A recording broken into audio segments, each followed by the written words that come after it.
As parents, bringing our newborn baby home from the hospital can be really exciting. Wow! But what if we also have a toddler at home too? What might they be feeling? Today I'm going to be answering your question: how can I help my older child prepare for a new baby joining our family? In this short video, I'm going to go through a few things that we can try with our toddlers to help ease them into the idea of having a new little sibling. Hi, my name is Josephine and I'm a sleep expert at Little Ones. I'm a mother to 2 little toddlers and I've also got a little baby on the way. If this is the first time that you're checking out one of our videos, please click on the subscription button and the bell next to it. This way you can get your dose of baby sleep and nutrition information. Please check out the description box below. I'm going to be attaching some resources for you to have a read of.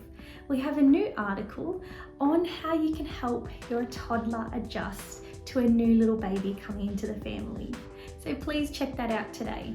We want to hear from you. So tell us in the comment box, are you pregnant? Is this baby number 2?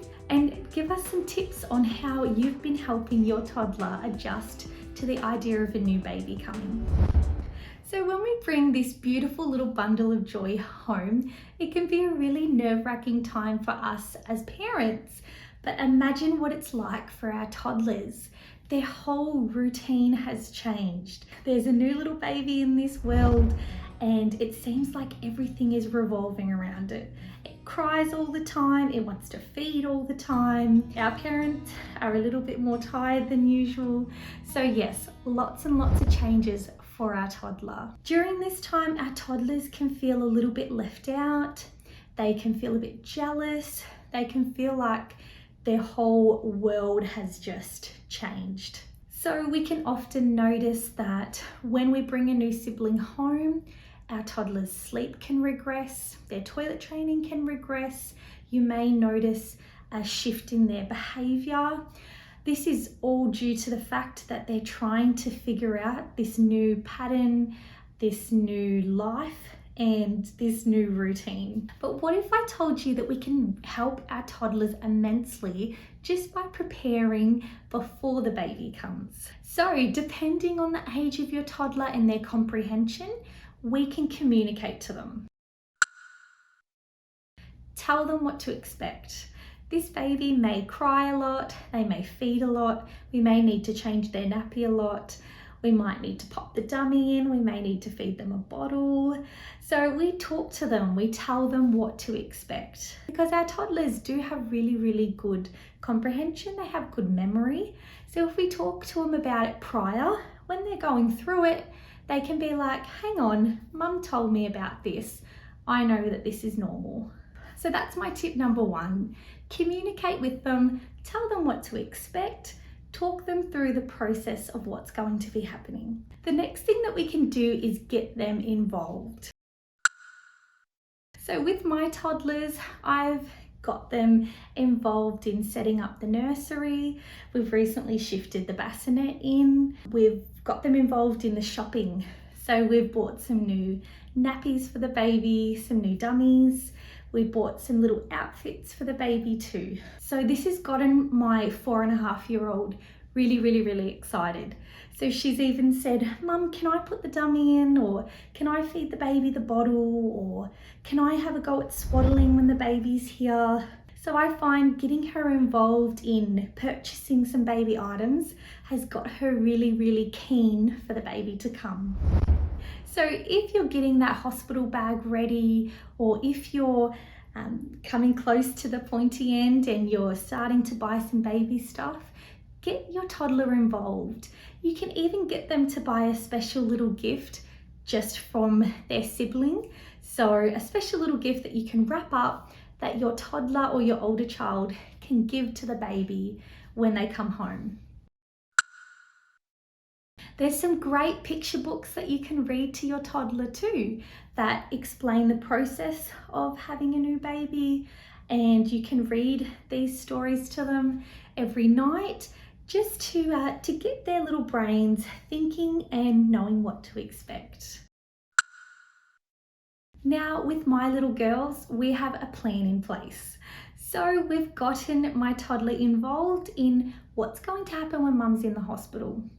So she's already picked where she's going to have a sleepover or who's going to come to her house when mum's in hospital. Because if you think about it, having mum go away for a few days, it can be really daunting for our toddlers, especially if mum's a primary caregiver. So having your toddler involved in that planning can really help, and it can be really exciting.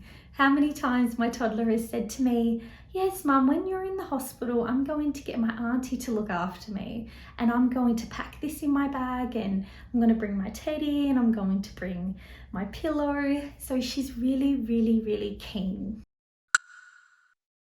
Now, I will add as a side note, if you are planning on making any massive changes to your toddler's sleep environment, such as shifting them into a different room or taking them out of the cot or anything like that, we would suggest to do this long before the baby's here. So a good 6 to 8 weeks before the baby's due, that's when I would start to make these changes.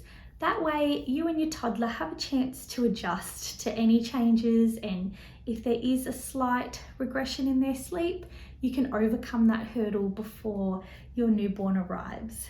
But I will say, just as a little word of advice from a mum of 2 little toddlers, if you can keep that cot around for your toddler, and if they're sleeping really well in their cot, keep it around. When I had my baby number 2, my toddler was only 2 years old, and I did get the advice, get your little one out of the cot before your newborn baby comes, but I really didn't feel comfortable with that. My toddler slept so well in her cot, I didn't want to make any massive changes. So instead, I used a cradle for the first, say, 4 or 5 months, and then I borrowed a cot. So I borrowed a cot from a family member. This way, my baby number 2 could go in the cot, and my first child could stay in the cot. So it worked really well for us, because my toddler continued to sleep well in her cot even though I had a newborn around. And when she was around 3 years old, that's when we took the cot away. And it was so much more easier when she was that older toddler age. She could understand a lot more, and the transition to cot to bed was actually a really easy one. I put that down to her age.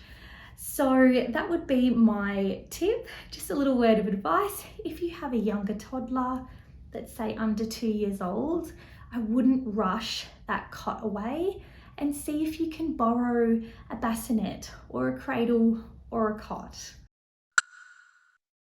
When I had my baby number 2, I personally found that my toddler responded really well to one-on-one time in the evenings. So I know it was a bit tricky in the beginning, but I would try to settle my youngest down for bed first.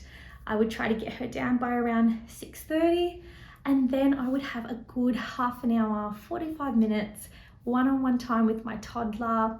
I found she really needed that attention. She loved having that one-on-one time with mum, and this helped her settle really well in the evenings, and it helped get that attention tank full. So that's another little tip of mine, just to help in the beginning, is just to give your toddler that one part of the day where they know that mum gives them that one-on-one connection and time. I really hope that you enjoyed this video. If you did, please give us the thumbs up. Don't forget to check out the description box below, where you can find an article on how you can help your toddler adjust to having a sibling. There's plenty more information in the article. Thank you so much for tuning in. Bye.